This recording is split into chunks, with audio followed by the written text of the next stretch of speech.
Hello and welcome to episode 33 of Think Big with Michael Zellner. All positive, no politics. My guest today is Cyrena Wages. Cyrena is a singer-songwriter from Millington, Tennessee. She is a two-time Miss Memphis winner and former first runner-up for Miss Tennessee. And she got her bachelor's degree from Belmont University in Nashville in music performance and music business. Cyrena, welcome to the show. Hey man, how are you? I'm doing awesome. Thanks for coming on today. Thank you for having me. Top of the morning. Top of the morning. So tell us something interesting about yourself most people don't know. Okay. Um, well, I suppose I can be probably a bit more introverted than people may realize. I do a lot of public facing things, obviously playing music and sort of growing up in theater and but I call myself an antisocial extrovert Okay. or something of that sort. But I definitely have more introspective, introverted essence these days. So I kind of do my best to put it on when I need to, but I definitely recharge well with myself. So, I So, don't know. Maybe that's apparent. Maybe people wouldn't know that. I don't know. no, I wouldn't know that. Just from Okay. watching you and seeing some of your stuff online, I would never know that about you. Yeah. You grew up in North Memphis near Shelby Forest. You were out in the country. You went to high school, I think at Briarcrest. You graduated in 2009. What do you remember most about your childhood and teen years? Oh man, yeah. I grew up out in Millington. My folks still live in the same house I grew up Cool. in. Yeah, right there on the Shelby Forest line. Um, you know, we had a big plot of land behind our house.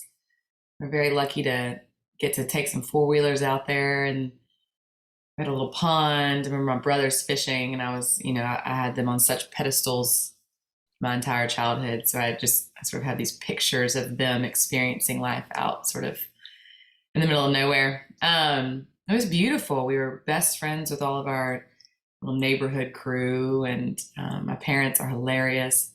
My dad's a total trip, and my mom's this beautiful musical, like mother hen to all these kids. She was always cooking for everybody.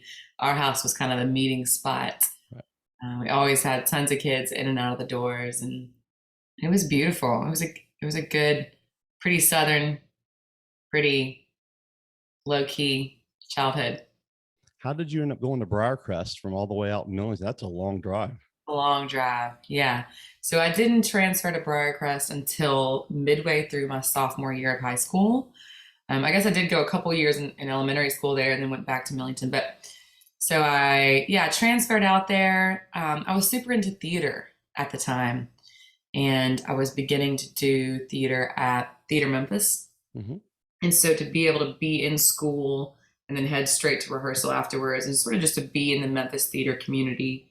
For whatever reason, they let me follow that whim and move out there. I believe a couple of the kids that I was taking voice lessons with were going to Briarcrest. And so my parents were very kind and generous to let me give that a shot. So yeah, I took a 55-minute commute every morning in a 77 El Camino. It was my first car.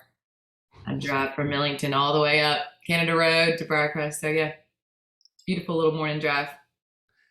Your mom, Deborah, has been playing the piano since she was a little girl and singing her entire life. And you once said of her, quote, "She is so amazing. The older I get, the more I realize how musical she is." My brother Houston and I walked in at Christmas once, and she had an acoustic guitar and was playing it on the couch. I'd never seen her touch a guitar in my life. I was like, what in the world? But she's a great pianist and beautiful singer. And then you said of your dad, Wilson, he's extremely creative and his musical knowledge is insane. How much of an effect did your parents have on your musical dream and career? Oh my gosh, so much, so much. I remember probably the first time that I was really moved by music was my dad would play this Tracy Nelson record, and she would sing Down So Low. I think it was on like I want to say it was the Mother Earth record. I might be butchering the name of it, but he would play that song, and Tracy Nelson has this low alto voice. And I didn't know really at the time, but so do I. As I've gotten older, my voice has developed that way. But the way she sang from her soul and her guts, I felt like it was so deeply rooted low in her body. And so hearing my dad play records like that truly stuck with me. And then, you know, throughout the years, he'd drive me around in his Cadillac playing Stevie Wonder and sort of Al Green and exposing me to all the greats. And then my mother just, she stopped performing. She would sing occasionally at church. She was in the choir, beautiful alto voice as well. She didn't perform as much after a really bad car wreck she had before I was born. But yeah, we'd walk in and see her sort of sneakily playing piano. And that one time she picked up my brother's acoustic guitar, and we'd never seen her do that before, and she knew the chords. And yeah, so she never got to pursue music the way I think she could have and would have wanted to. But she was super supportive of us doing that our whole childhoods and still now. So they had a huge influence on me in that way. You know, you and your brother Houston and Gabe Rabin had a band in Nashville called Friends of Lola. How would you describe the music the three of you wrote and played? Yeah. So looking back now, I think when we first started was just when we were probably making our best stuff. It was sort of folk singer-songwriter, a little bit of Americana singer-songwriter, but yeah, we became a band on accident. I was dating Gabe Rabin at the time, still a very good friend and acquaintance of mine, but we were living in Nashville. My brother Houston was still living in Los Angeles, and he flew in to visit for a few days and ended up staying. And we were all living together in this very tiny apartment in downtown Nashville. And I think in about 2 weeks, we wrote and recorded at our little home apartment studio there. We wrote and recorded an EP. Awesome. We went and played our first little show and kind of picked up a management deal sooner than we even realized we would. We named our band after our next door neighbor's dog, and those are funny times. But yeah, we were making very really honest, stripped down singer-songwriter folk stuff. Before we started overthinking everything. So I think in its early days, it was its best, probably. You know, the music industry or business, I guess it's extremely hard, and you can be extremely talented like you are, and still everything has to fall into place for someone to make it big. Yeah. While you guys were in Friends of Lola, part of the time you were working at a boutique, I think it's called Caddy, to help pay some bills. And in 2016, you said, quote, "If you're hungry enough for it, you figure it out and it'll pay off one day." How much does attitude and desire come into play when it comes to music? So funny, you're reminding me of all of these things I've forgotten about. Yes. I'm glad I said that. I still stand by it. Attitude and desire, you said? Yeah. Yeah. It's all of it. I mean, I suppose there are some who very quickly get a green light or an open door, but for most, you know, the saying, get really used to 100 no's before a yes. Right. Really fostering resilience and tenacity and persistence. I mean, I think it's everything. You know, I didn't start yesterday, and I have such a long way to go. But attitude's everything. Yeah. For better or worse. And I think for some, they figure out at some point that maybe their journey is done, and, you know, they take a different path. And I think it's good. You know, only a fool doesn't change their mind. But in order to make it, I do kind of think it's just those who don't quit. And if you love it and it's your first love and it's your truest love, you really need to honor that journey until it feels settled within your soul and you can kind of move on, or until something happens and it works out. So yeah, I'd say that those are pretty big pillars of this whole thing. You know, after Friends of Lola came the band, and I love the name, The Lost Wages. It was like, you know, country duo between you and your brother Houston, and you guys had an awesome song called High Life. It was about partying and having a good time. And Houston once described himself as being, quote, very, very hyper. and he credits that for part of the reason he's a good musician. The two of you obviously had a strong chemistry working and playing together. What was it like to work with him for the second time and to be a duo? Mm. It's cool to reflect on that. It feels like it's been 100 years and also only a week. But I was with my brother last night. He and I, we're so different and also we're so similar. It's very confusing. I don't even understand it myself. We are very emotionally connected. I feel like I know him like the back of my hand. Sometimes I feel like he has no idea who I am and he thinks I'm totally insane. And other times I feel like he can see right through me, We had a really good time. I mean, working with the siblings, there's a lot of nuance there. So there was lots of hurdles to navigate. But I really learned how to write songs growing up watching him. He's a couple years older, even though everyone liked to ask who was older and really take me off. But he's older than me, so I grew up watching him write songs and sort of watched him move to New York and pursue acting, and then watched him move to LA, and definitely admired his path and was sort of mesmerized by his wild, charismatic, creative, wacky energy, hyper energy. That's probably one way to put it. He's probably right about that.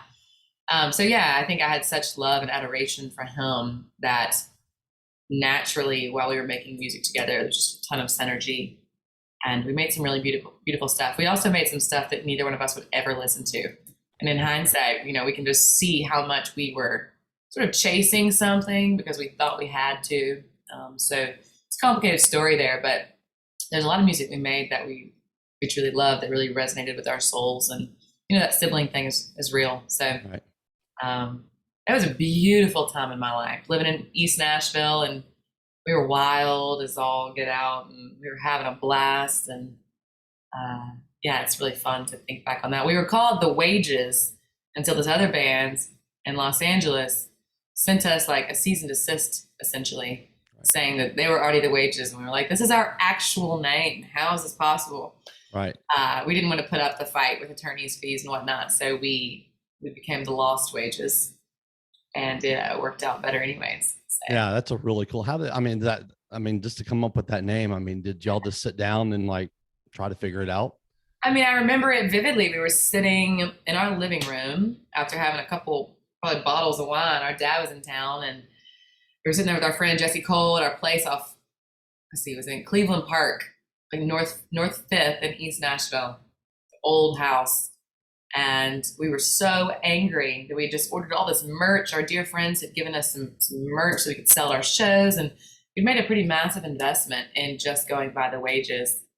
And then we get this email or something saying essentially we couldn't use it without a big fight. We were mad for a while. And then it clicked about a couple of hours into complaining about it, that the Lost Wages was perfect. It was perfect. So they did us a massive favor. Yes, they did. Something good came out of something bad. That's right. Yeah. If you were going to write a book, what would it be about? Just half baked. I'd have to really think about it to properly answer, but I would say sort of about, there'd be a mental health element for sure. Maybe not in that language, but just sort of about journey of sort of returning back to oneself after maybe losing it along the way. And I'm a big reader. I'm obsessed with all the girls, Elizabeth Gilbert and Brene Brown and Glennon Doyle, and all of these women who talk a lot about sort of breaking free from conditioning and from societal norms that they feel were put on them, and sort of returning back to your true self and sort of how you can blossom from there. And so I definitely resonate with that story. And I'm such a reader, and I enjoy the writing process so much that I have always thought about giving a book a shot. Not something that I would necessarily show to anyone, but just really more for me. But sure. Yeah, I don't know if I answered that or not. No, you did. That was a great answer. Uh, your dad Wilson has a gold 67 caddy that was passed down from your grandfather Woodrow, and you said, quote, I remember my dad and I's daily drive to middle school in a 67 caddy playing, and you mentioned earlier, I Wish by Stevie Wonder on repeat. Yep. You said every day when I got out of the car for middle school, Dad would say, kick the door down and tell him Dewey sent you. Of course, he was speaking of the late great disc jockey, Dewey Phillips, Elvis's first great radio champion. Those must have been some, pretty amazing times for you as a child. What made those drives with the two of you so special? Oh man. Yeah. Well, my dad was so proud of that car, It was his father's who we lost. My dad was, I believe he was maybe 14 when his father was killed in a plane crash. Um, and so that car was so important to my dad, still is. And it had the license plate said Robin Hood. My dad is an attorney, but he's always been, an attorney for the little guy. Right. Just in general, he's been sort of this social justice warrior for the little guy his whole life and career. And so he had that license plate, and there's just so much identity in that vehicle with its like Memphis swagger. And my dad was always wearing like two-tone shoes, and my dad is this boisterous, beautiful, interesting character. And we would go on those car rides to Tipton Rosemark Academy, and we drive through these beautiful little backcountry roads with lots of trees. I can remember it really vividly, but we would listen to I Wish over and over and over again. My dad had gotten this killer sound system in the car, and we learned all the words and we'd sing along. And God, those were beautiful, beautiful memories. And TRA, for anyone that knows about this school, the old high school was where I went. So it was this old building, and it was just like beautiful wood floors and all the original painting and whatnot. So it just felt like a blast from the past, which as like an old soul, creative, emotional type, there's like so much story in that for me. And so, yeah. And then I get out the door and Dad would say, kick the door down and tell him Dewey sent you. Which meant a lot to me. I remember it like it was yesterday. So those are beautiful times in my life, very shaping of kind of who I am and who I want to be, for sure. I read a lot about your dad, and he has had a really impressive career. So I know how proud you are of him. Oh my God. Yeah, absolutely. He's a one of a kind man. He is colorful and eccentric, and I'll like die trying to understand all of his layers, but I am so proud that he is my dad. You said, quote, everyone and their mom has an opinion about how to navigate the music business. I think I've heard all of them. Analysis paralysis is my middle name. And for the last 10 years, if there was a way to talk myself out of releasing music, I'd find it. But a new chapter and some real perspectives have inspired me to trust my gut, express my heart, and make my damn art. Partly to stay sane, but mostly to ride this new wave. I can't stop creating. First song comes out Friday. Just do it, baby. A few days later, you released your debut single, Riverbends. What was it like to release your first solo song? You're reminding me of all these funny old parts of myself. That was a couple years ago, but I still stand by that as well. It was cool. So I think the time that I must have written that caption, I was just moving from Nashville back to Memphis. Right. And man, Nashville, this beautiful, beautiful town that I now get to work in a lot and travel back and forth a lot. But I desperately needed to get away from there for a second so I could find my own voice again, my own truth. So many voices in my ears, and I wanted to make it so badly. And I knew I needed to trust someone more wise and more experienced than me, but there was 100 of them and they're all saying something different at the same time. And right. I lost my own voice in the shuffle of theirs. And anyway, so I moved back to Memphis. And so I remember it was the beginning of the pandemic, and I was stuck at my house and I didn't have a job, and I was scared and worried about my parents' health and the health of the world. And I had this song that I've been sitting on, and I was told not to release it because I didn't have a plan or a team or any money for it, and et cetera. And sure, maybe some of that was correct advice. But for me, I needed to try something different than what I'd done for the past 10 years. So So yeah, the song was all about sort of moving back home and returning to your truth. And it was about, if you've heard Riverbends, it's about waiting tables and all that shit. So I released it, and it was just totally independent, no plan at all. I was sitting at home on my little old laptop in the middle of the pandemic, sent it to all the iTunes, Apple Music, and a couple weeks later it came out. Did a very grassroots music video on my iPhone. And yeah, that song is still up, and I would change a million things about it if I were to do it now. But it marks a new chapter for me in following a little bit of my gut. And yeah, and it's also, it opens up opportunities for me. I write very differently now. I sing very differently. My perspective is different. But it's cool to have that little piece of myself out there, and I'm proud of what we made. So yeah. You said, quote, and it's talking about moving back to Memphis. I'm going back to the city. I'm going back to the old me. I got a new pair of dancing shoes and I feel damn pretty. I got no one beside me, but I've got fire inside me. I've come to terms with myself. Plans change and hearts break. I ruminate on the little girl inside. She's got diamonds in her eyes. Now, Cyrena, you obviously have gone through a lot in your music career. You have reached deep down inside, and you've obviously persevered. You're doing great now. How did you find yourself again?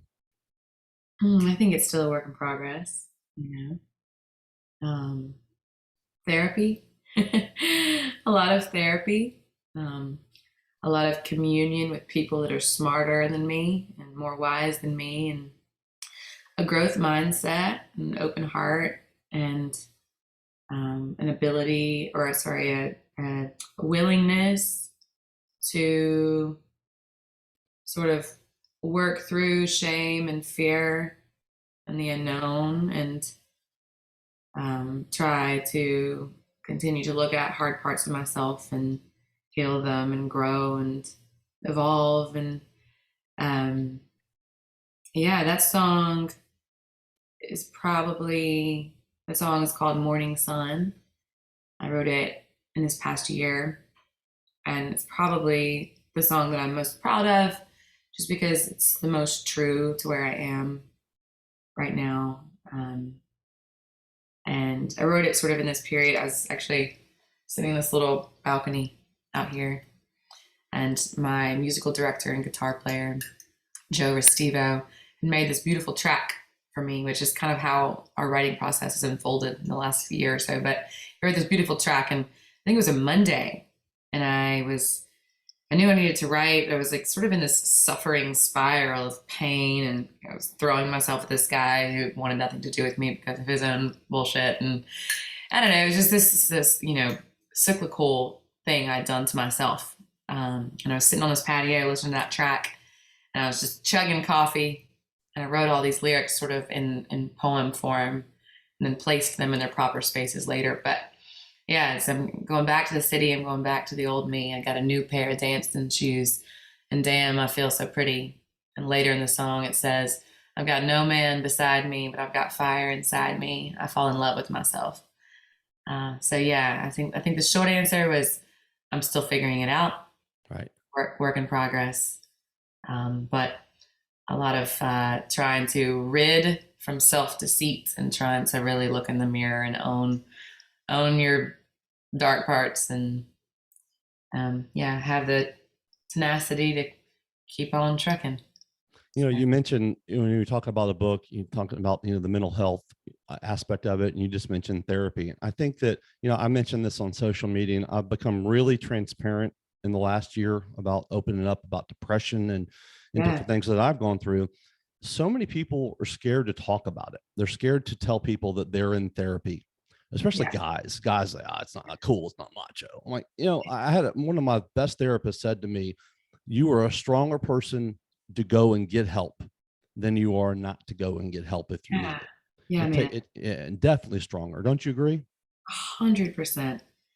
Yeah. Yeah. We've done all of ourselves a disservice, but we've really done a disservice to men. In, I think the conversation on the conditioning of women is such a more popular conversation, and it's absolutely accurate.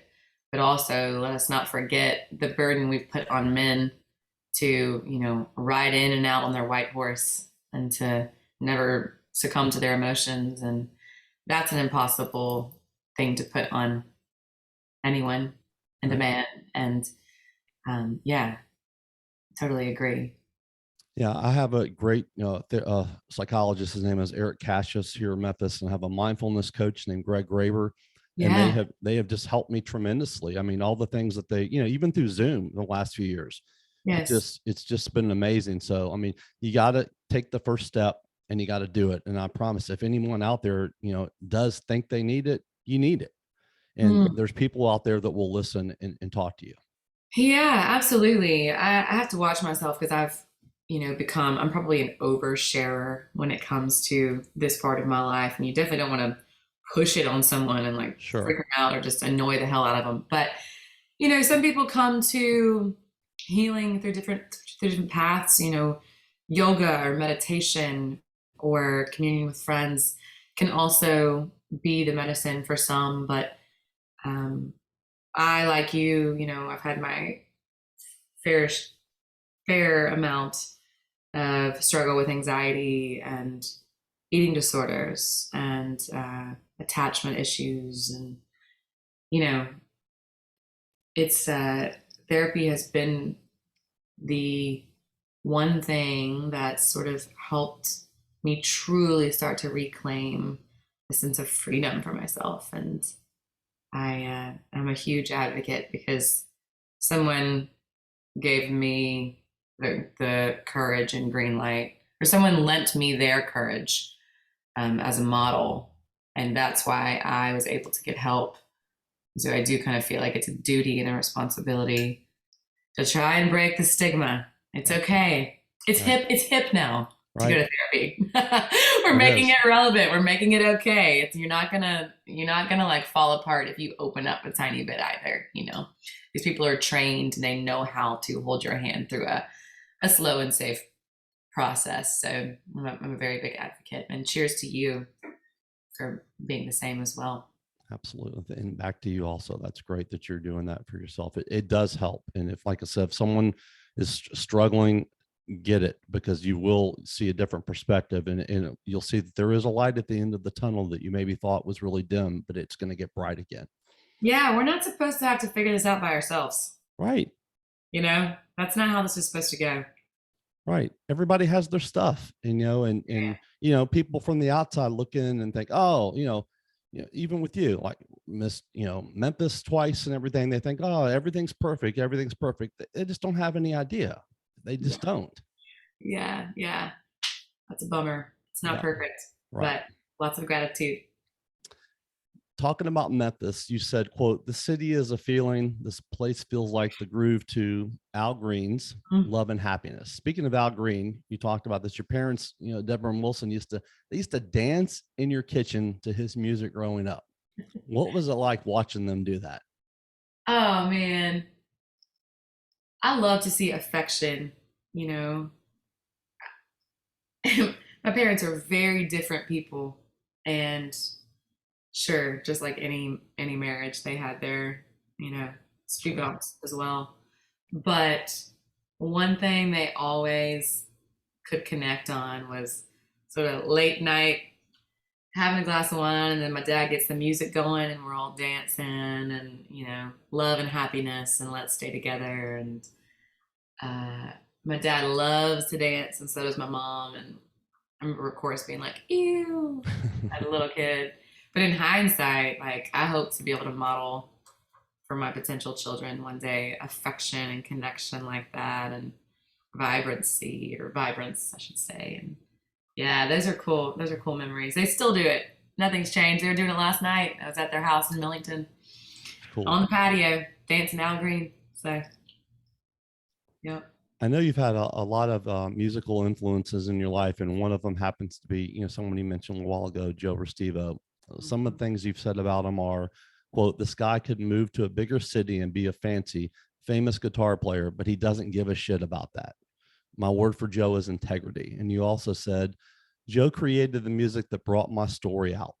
Why is he so special to you, and how has working with him changed your musical career? Yeah, he just seeing the way he respects the the the work and the history.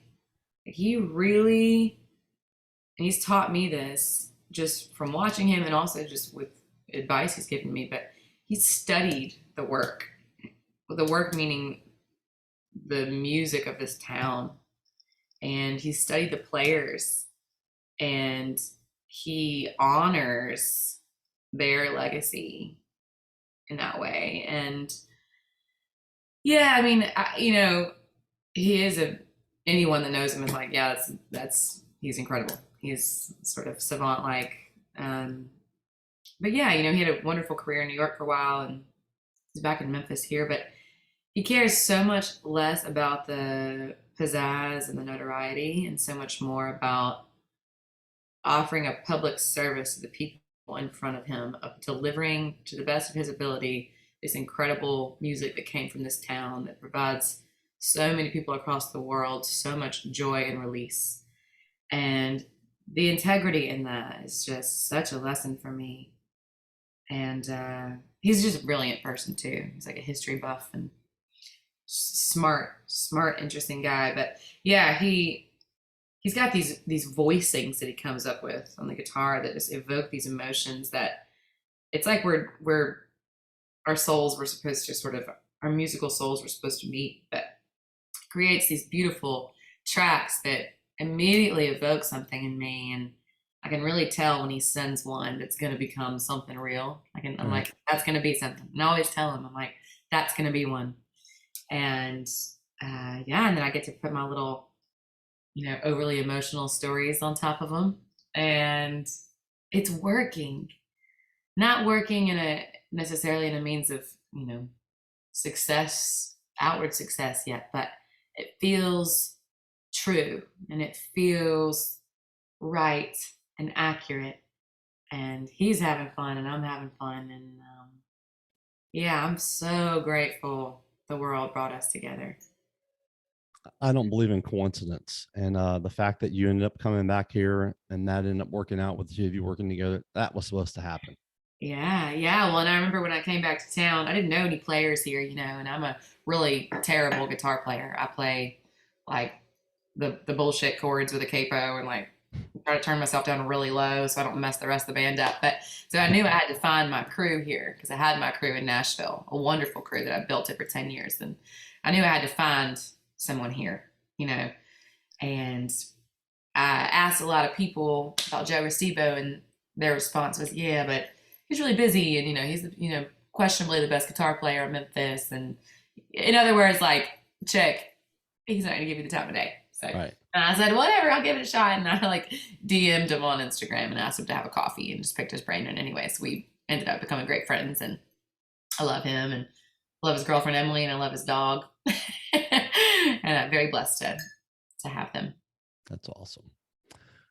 This past New Year's Eve, I believe you played at the Arlington Hotel in Hot Springs, Arkansas, and you bought the last bottle of champagne. You said, and you spilt most of it, and then you gave the rest of it to strangers.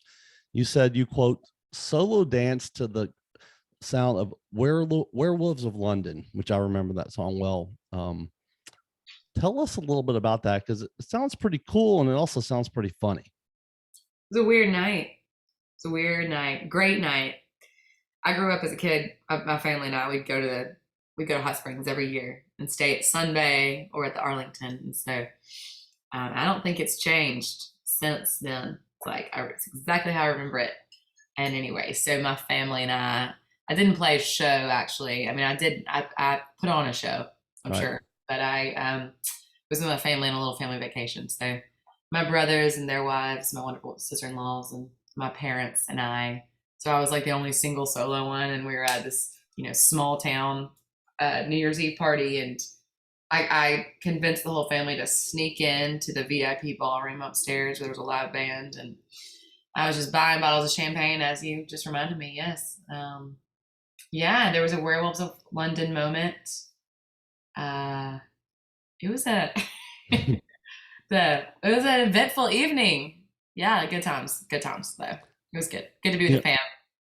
a lot of people don't know that Hot Springs is like has a lot of history, especially Yeah. mafia. I mean, Oh if yeah. go on and research it, if someone has never looked that up, I mean, it is. I looked that up several months ago, and someone told me that. I was like, no, it doesn't. They go research it, and I did. I was like, wow, amazing! All the people like Al Capone and all these people that in Hot Yeah. Springs, Arkansas.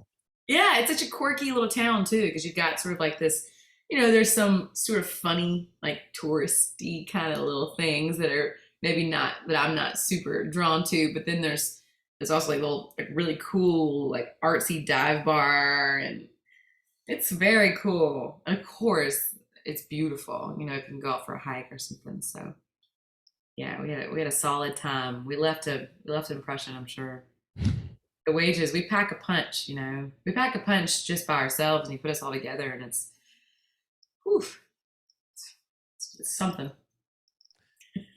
This past November, For Memphis Magazine launched a charitable event division called For Memphis Music, and you were I believe, the event coordinator. And you guys have had a few events for For Memphis publisher Jim Walker's house, which people don't know happens to be the house of former Elvis's doctor, Dr. George Nikopoulos, Dr. Nick, which happens to be like less than a mile from my house. I live right around the corner. Oh, So really? Okay. yeah, I grew up there, and everything since a little kid, and when Dr. Nick was there. Um, Tell us about the events you've had there so far, and what's For Memphis Music wanting to do for musical artists in the city. Yeah. So, you know, it doesn't even know all that it is yet, speaking to For Memphis Music. But what it started as in this first year is just a way to curate a really unique evening of original music using talented folks from here, or at least who are based here, bringing them to possibly a new audience that they haven't, been able to engage with previously, all the while raising money for local charities in need. So it's really important to me that it's all ages and all races and all backgrounds. And I just think that's kind of the Memphis way. That's how Memphis music was born, country music and country people and rhythm and blues. And sort of this melting pot is what makes this place so special. And so, yeah, we're trying to bring together like multi genres all in one evening. And it's been really cool. And so Jim Walker started a great relationship with an organization in Raleigh called For the Kingdom. And Tori Bates, who's running things around there, is an incredible human that I've gotten to know through Jim's relationship with For the Kingdom. And so, yeah, that's been our charity of choice this past year. Right. We've raised a really beautiful amount of money. I should say the Memphians who have purchased tickets have raised a really great amount of money. And it's been such a good time. These parties are like weird because Jim has trusted me to like bring my strange visions to life. And we've really tried to make it something different and colorful and a real unique experience. So it's been a great time. I'm grateful to Jim for the opportunity, and I'm grateful to all my pals who I annoy to come out each time, and also to all my musician friends who have been willing to play for less than than they normally would or deserve to be paid in order to help us keep the costs low and give all the money to charity. So it's been a village of people making this possible, and it's been really fun. I know you had Memphis musician Al Capone come out and play. Did he sing "Whoop That Trick"? He did. Yes, and we all did. Yes, he's played 2 times at these events. I love him. I'm really stoked to be able to get to kind of made him a friend this past year, and I got to interview him and hear about his story and write a little something on him. And he's cool. He's Memphis. He's the real deal, and he's been super generous to us, and he puts on such a show. It's so energetic. And this last event we were all outside by the pool, and he was playing, and it was just filled with people dancing, and he's a trip. One of my lifelong friends is really good friends with him, and he loves them. Obviously we know that when the FedEx Forum for the Grizzlies game, that song. But Yeah. I was at Memphis 901 FC the other night, and it was playing there after a goal for for the team. I was like, oh my gosh, this is so freaking awesome. It's so awesome. Yeah, yeah. And I love his story. It's so gritty. Like he's just gotten his hands dirty his whole life and he's still doing it. And I'm so happy that he's getting this little second wave of much deserved attention because of this Grizzlies connection, And Yeah. we've got so much other great music that I can't wait to hear myself and that I'm sure we will all love. But he was telling me a story when I was interviewing him about before we worked with Craig Brewer back in the day when he was talking about Craig he was just a hustler too. He was hustling his thing and Al was hustling his thing. And it came to where these two, Memphis based creative masterminds kind of got to work together and it kind of helped both of their careers take off. And I admire the way he has pursued his work. He still works his butt off. I asked him when one of the last Grizzlies games, I was there and the song played and the big banner came out. And I texted him or asked him the next day, were you there last night? And he said, no, I was in rehearsal. So he was at home working while all this was happening. So that says a lot about him. I respect that. Speaking of the FedEx Forum, you were there this past April, you got to play in front of 18,000 people at the Grizzlies game. What was that like? It was so fun. It was so fun. It's so weird. This doesn't make any sense, but that was way less nerve-wracking for me than little small rooms. I have no idea why. But I was very happy to get the opportunity. It was a blast. What is so special about the Lucinda Williams song, Fruits of My Labor, where you think it's the best song of all time? I say things or paint things with broad strokes sometimes. It certainly may be the best song of all time. There's a couple others that could probably give it a run for its money as well. But yeah, I think I said that sort of teasingly, but I'm trying to think when this was. My dad, mom, and I went to see Bonnie Raitt at the Orpheum this spring. Lucinda was opening. And it was special for me because I was going to be playing the Orpheum a few weeks after that. So opening for the Little River Band. And so Lucinda was opening and I was just sort of taking it all in. And man, she sounds so good still, and she's had health problems. But that Fruits of My Labor song, I'd kind of forgotten about it. And man, I wish I could remember the words exactly right now to quote my favorite part. But her voice is so guttural and emotional, and you believe everything she says. She's so raw. And that song, I listened to it probably 20 times the next day. And it stuck with me. It's still on my daily playlist. So you mentioned the Orpheum and that you were playing there. Actually, you played there on my birthday on June 11th, I believe. What was it like to go from playing at the FedEx Forum, 18,000 people, and then going to the Orpheum? The differences in the crowds and everything. What was that like for you? Well, happy late birthday. Oh, thank you. I would have given you a shout out had I known. I was quite nervous at the Orpheum. I remember thinking when I was playing that show, I developed this really particular type of nervousness that day. I remember wondering if other people ever experienced this. But I started to think about the words, and it was all of a sudden created this irrational fear that these songs, which I knew like the back of my hand, that I was going to forget the words. And so then as I sort of put my energy on that, I was working through it and I couldn't remember the words, as I was rehearsing. And so I created this very hilarious complex prior to the show, very Cyrena of me. But we got out there, it was Joe Recibo, Pat Fusco, and myself, which is interesting to be so stripped down. I didn't have a band to hide behind. I just had two of my guys and my acoustic guitar. And it was very vulnerable, but it was so fun. I was nervous, but I loved it. And I want to do it again. I think playing rooms like that size is where I feel best. I've dream venues to play would be the Ryman or intimate theaters like that. You can feel the vibration of the room still, and it's got this very elegant old school thing about it. So that was an amazing experience. Shout Super. out to Pat. I know Pat. He used to play in my bar. I think his band was called Poom, if I remember correctly, Yes. and they were really good. And he's an extremely talented musician. His parents, I think Joanne, and his dad. I remember him coming in. They used to come watch him play every time. And I remember his dad smoking cigars. That just always sticks out in my mind. But his Yeah. parents is actually they bought mattresses from me over the years and everything, and just a great family. Oh, they're good people. The whole team over there is really wonderful. All the way from, like sound engineers, day of, and my dear friend who booked me on it. Just good folks. Good folks. I'm a huge dog lover, and I must hear about your Earth Angel, sweet Grizzly June. Yeah, she's chilling somewhere around me right now.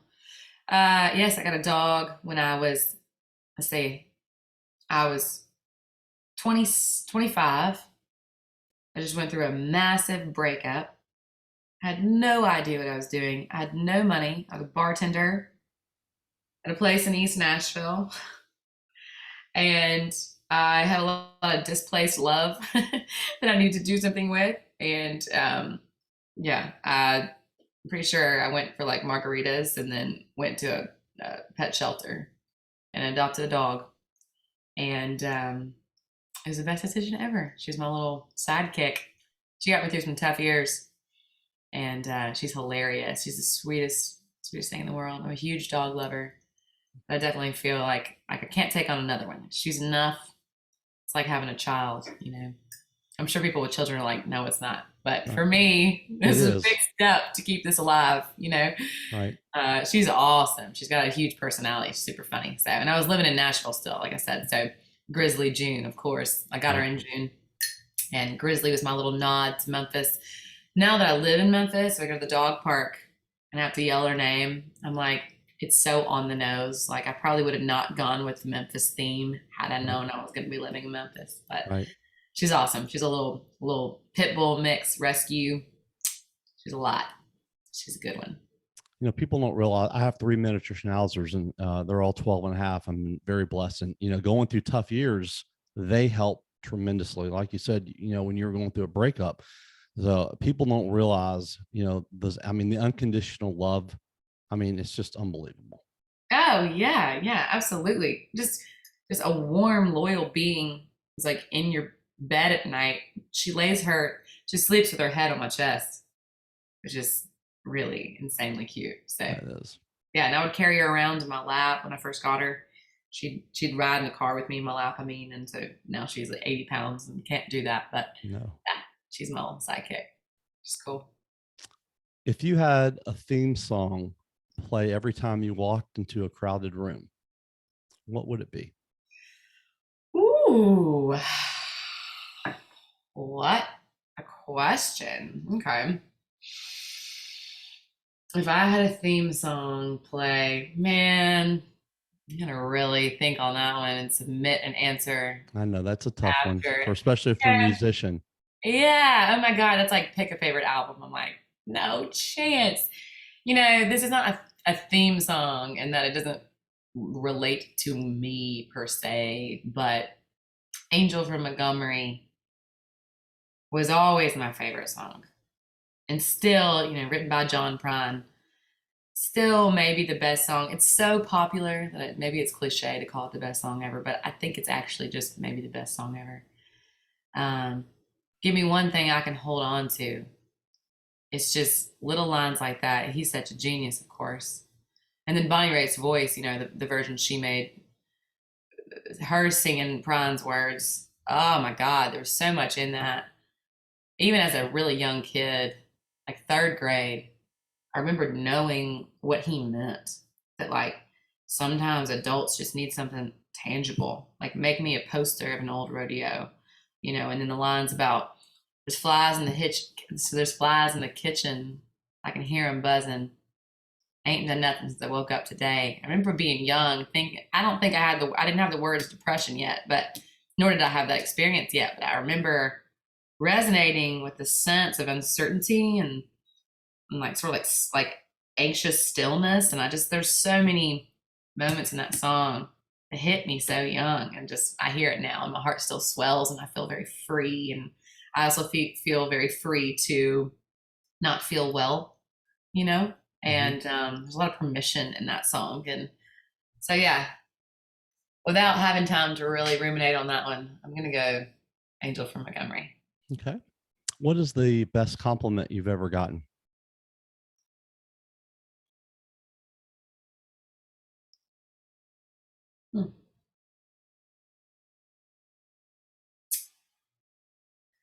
Um, you know, I have gotten this compliment, and I would hope that this is a part of me that I've shown up with sometimes in my life. I know I haven't always, but I had a friend a couple weeks ago. I saw her at a coffee shop, and she said to another girl she was with that something along the terms of she could show up however she wanted to or needed to at the time to me, and that I was open and understanding. And I'm sure there are plenty of people who haven't had that experience with me. We're all full of so many imperfections, but yeah, I would like to be someone who's open and understanding of wherever you are and can meet you wherever you are, however you are. So something like that, probably. Why are you so passionate about music?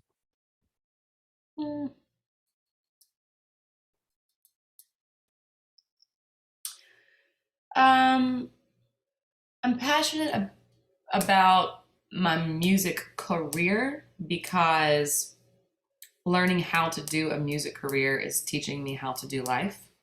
The two are absolutely in alignment for me. I'm passionate about music just for the sake of music because of some undescribable stirring in my soul. I'm very emotional. I'm very sensitive, meaning the lighting and the sounds and the colors and people's energies. I, for better or for worse, often for worse, I have a lot of antennas, and I feel so many things, and music makes me feel like it's allowed to experience all of those emotions, and it gives me a way to get them out. So it's like a very necessary therapeutic part of my life, and it's fun, you know. It is a lot of fun. It's a lot of fun. Yeah. What are the most important lessons that you've learned in life? Woof.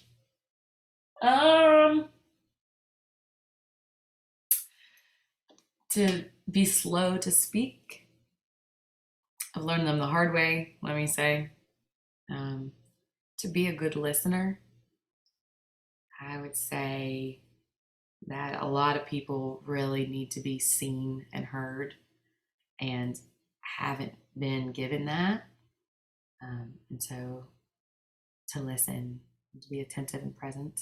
And then additionally, I would say to try not to grip things too tightly, to loosen.